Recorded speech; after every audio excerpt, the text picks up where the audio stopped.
جب فرشتے آخری بار وہ سوال کر لیتے ہیں، وہ جواب دے دیتا ہے، کہتا ہے نم کرم تنعوس، ہمیں پتا تھا تو یہی کہے گا، اب تیرے لیے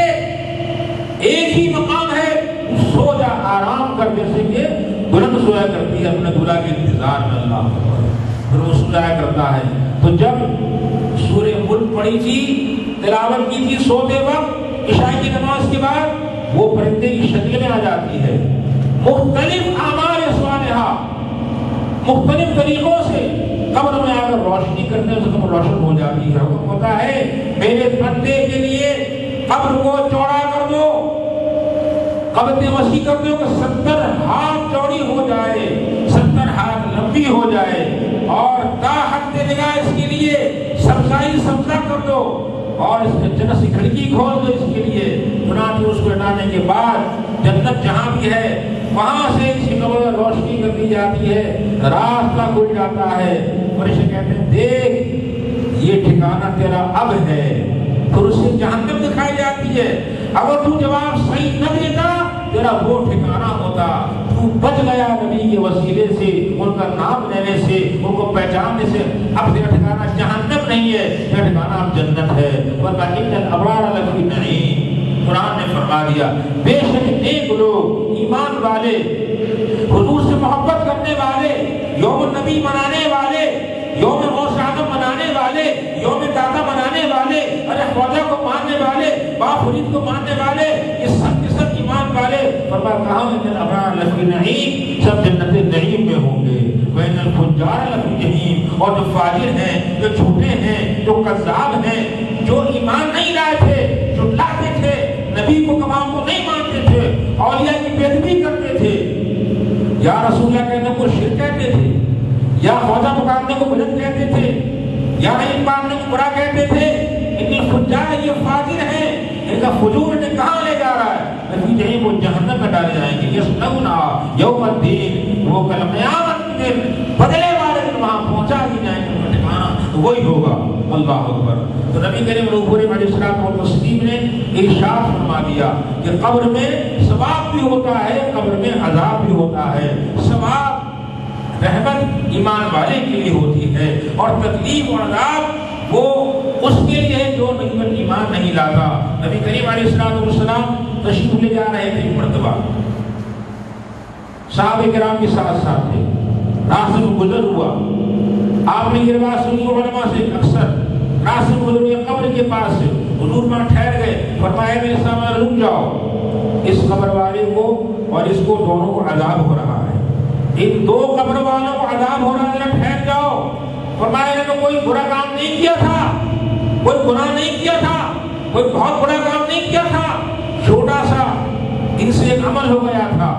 یہ والا لوگوں کی چغلی کرتا تھا، غیبت کرتا تھا،